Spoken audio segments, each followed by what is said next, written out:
Salut, c'est Maximilien Dupré. Dans cette vidéo, je vais vous parler de mon VTT Grand Canyon CF.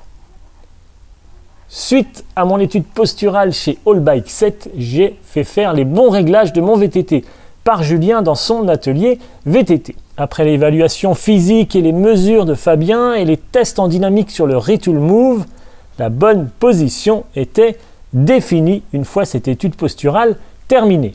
Je suis reparti chez moi avec mon VTT et avec mon dossier Body Geometry Fit complet pour faire les bons réglages sur mon vélo.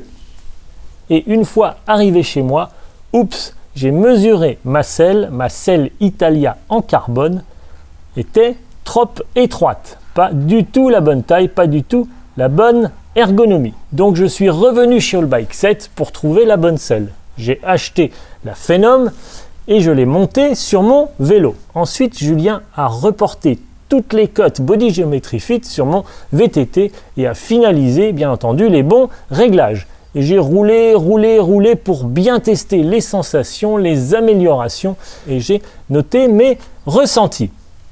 Voici donc mon rapport complet suite à ce test de roulage avec mon VTT avec les bons réglages.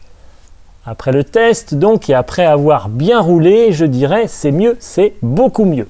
La tige de selle est bien réglée, la hauteur de selle est parfaite, la selle évidemment est la bonne largeur et ma position sur le vélo est super précise.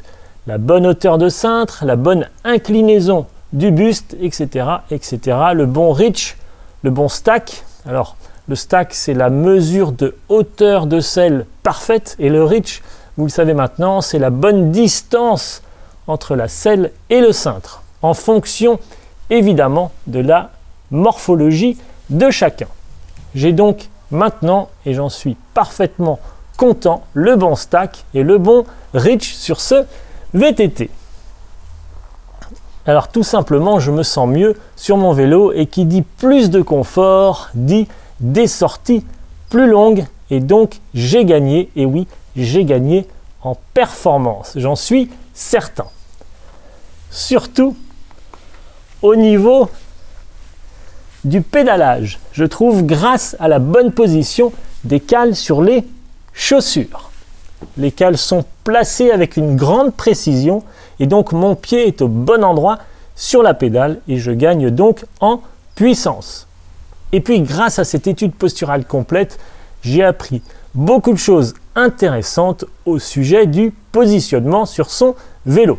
Mais surtout, j'ai compris que cette étude posturale, quelle qu'elle soit, est nécessaire pour bien rouler, pour mieux rouler. Il faut faire cette étude avant d'acheter un vélo, c'est une certitude. Cette étude posturale devient donc indispensable à mes yeux.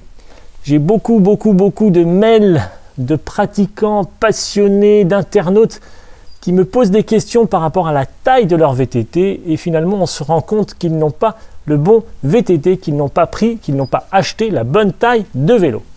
Pourquoi ? Parce qu'ils n'ont pas fait justement d'études posturales, ils n'ont pas les bonnes dimensions, ils ont acheté un cadre en taille M, L, XL sans connaître exactement la dimension reach stack qui correspond à leur morphologie et donc ils achètent un VTT peut-être un peu à la va-vite dans un magasin en fonction des stocks, etc.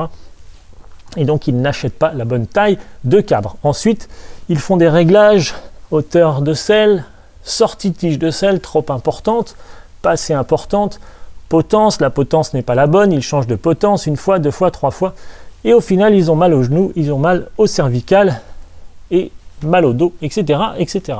Et donc, pour conclure, je dirais l'étude posturale est nécessaire, je l'ai dit, elle est indispensable pour acheter le bon vélo et ensuite pour avoir une bonne pratique avec plus de confort et donc plus de performance.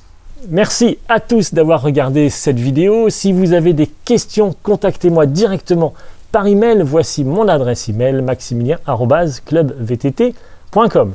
Inscrivez-vous sur le site clubvtt.com pour plus de contenu réservé exclusivement aux membres. Abonnez-vous sur ma chaîne YouTube et cochez la petite option pour recevoir la notification à chaque fois que je publie une vidéo. En général, je publie une vidéo le mardi à midi et le vendredi également à midi. Merci à tous d'avoir regardé cette vidéo encore une fois. C'était Maximilien Dupré. Merci et à bientôt.